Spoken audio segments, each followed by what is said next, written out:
అందానికి అందం, టాలెంట్కు టాలెంట్ ఉన్న అమలాపాల్ సాధారణ ప్రేక్షకులతో పాటు విమర్శకుల ప్రశంసలు కూడా అందుకుని తనదైన సత్తా చాటుతోంది.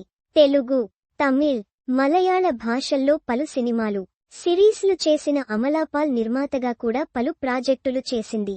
అంత టాలెంట్ ఉన్న అమలాపాల్ తనకు సినిమాల్లోకి వచ్చిన కొత్తల్లో ఏమీ తెలియదని, ఏ విషయంపై అవగాహన లేదని అంటోంది.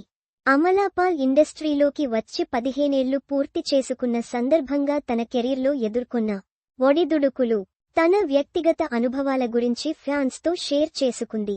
జీవితంలో తనకు ఎదురైన ఎదురుదెబ్బల నుంచి తానెంతో నేర్చుకున్నానని చెప్పిన అమలాపాల్ కెరీర్ స్టార్టింగ్లో చేసిన సింధు సమవేలి తన కెరీర్ను, పర్సనల్ లైఫ్ను చాలా ప్రభావితం చేసినట్టు చెప్పింది. తండ్రి వయసున్న మామతో అక్రమ సంబంధం పెట్టుకునే కోడలు పాత్రలో అమలాపాల్ ఆ సినిమాలో నటించింది.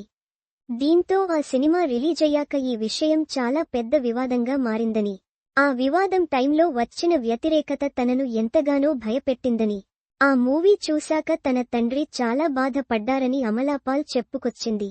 ఆ సినిమా చేస్తున్నప్పుడు తన వయసు 17 ఏళ్లని, ఆ పాత్ర చేయడం వల్ల తనకు సమాజంలో ఎలాంటి పేరొస్తుందో అని కూడా తాను అప్పుడు ఆలోచించలేదని, అలాంటి చెడ్డ పాత్రలను ఆడియన్స్ యాక్సెప్ట్ చేయరని, ఆ పాత్ర తన కెరీర్పై ఎలాంటి ప్రభావం చూపుతుందో సినిమా రిలీజయ్యాకే అర్థమైందని, చిన్న వయసు కావడంతో డైరెక్టర్ చెప్పింది చెప్పినట్టు గుడ్డిగా ఫాలో అయ్యానని తెలిపింది.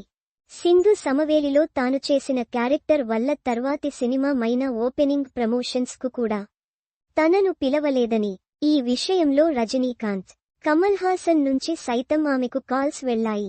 ఆ పాత్ర వల్ల వచ్చిన నెగిటివిటీ మీద ఉన్న భయం కారణంగా ఆమె చెన్నైకి కూడా వెళ్లలేకపోయింది.